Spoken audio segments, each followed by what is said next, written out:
Sacrifícios. Remonta à mais alta antiguidade o uso dos sacrifícios humanos. Como se explica que o homem tenha sido levado a crer que tais coisas pudessem agradar a Deus? Primeiramente porque não compreendia Deus como sendo a fonte da bondade.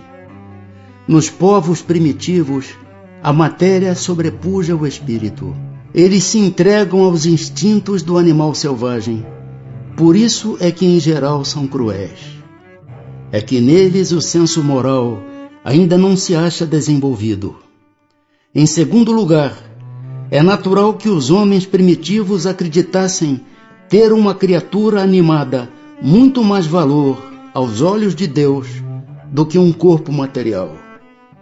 Foi isto que os levou a imolarem primeiro animais e mais tarde homens. De conformidade com a falsa crença que possuíam, pensavam que o valor do sacrifício era proporcional à importância da vítima. Na vida material, como geralmente a praticais, se houverdes de oferecer a alguém um presente, escolhê-lo-eis sempre de tanto maior valor, quanto mais afeto e consideração quiserdes testemunhar a esse alguém. Assim tinha que ser, com relação a Deus, entre homens ignorantes. De modo que os sacrifícios de animais precederam os sacrifícios humanos? Sobre isso não pode haver a menor dúvida. Então, de acordo com a explicação que vindes de dar, não foi de um sentimento de crueldade que se originaram os sacrifícios humanos? Não. Originaram-se de uma ideia errônea quanto à maneira de agradar a Deus. Considerai o que se deu com Abraão.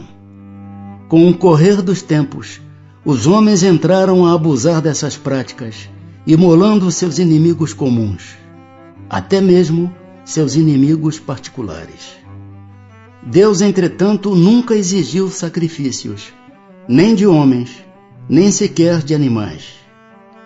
Não há como imaginar-se que se lhe possa prestar culto mediante a destruição inútil de suas criaturas. Dar-se-á que alguma vez possam ter sido agradáveis a Deus os sacrifícios humanos praticados com piedosa intenção? Não, nunca. Deus, porém, julga pela intenção.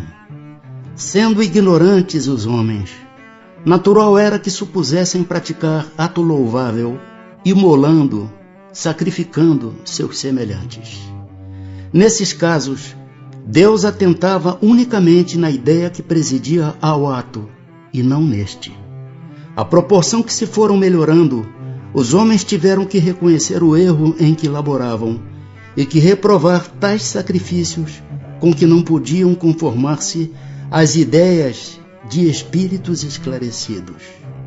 Digo esclarecidos, porque os espíritos tinham então a envolvê-los o véu material.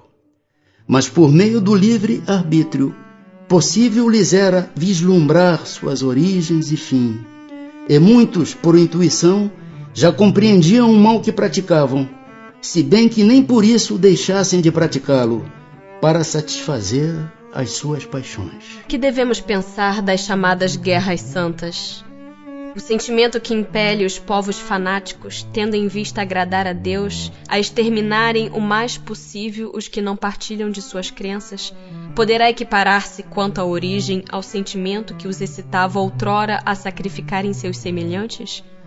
São impelidos pelos maus espíritos, e fazendo a guerra aos seus semelhantes, contrariam a vontade de Deus, que manda ame cada um o seu irmão como a si mesmo.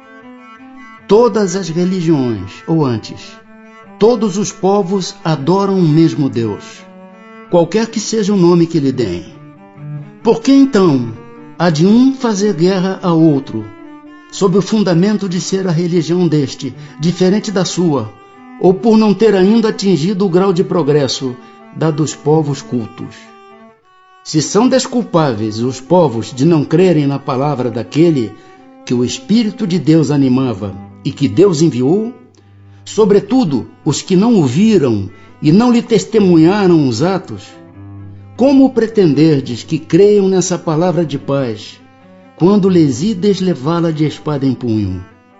eles têm que ser esclarecidos e devemos esforçar-nos por fazê-los conhecer a doutrina do Salvador mediante a persuasão e com brandura, nunca a ferro e fogo.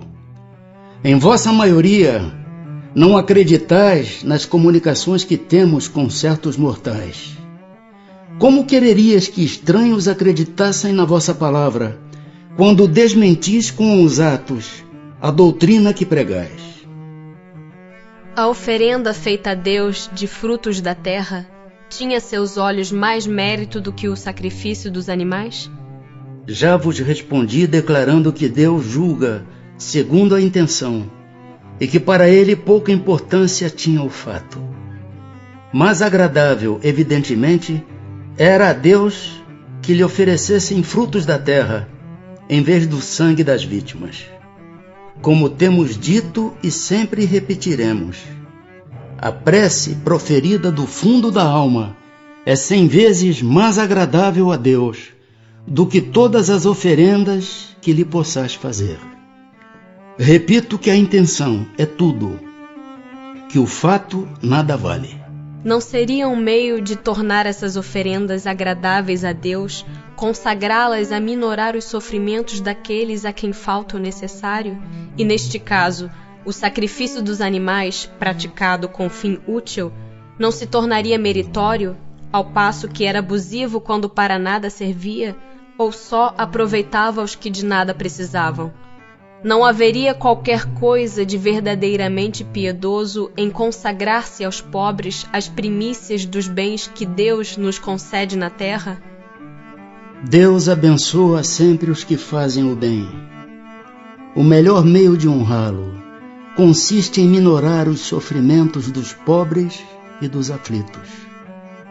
Não quero dizer com isto que ele desaprove as cerimônias que praticais, para lhe dirigirdes as vossas preces. Muito dinheiro, porém, aí se gasta que poderia ser empregado mais utilmente do que o é. Deus ama a simplicidade em tudo.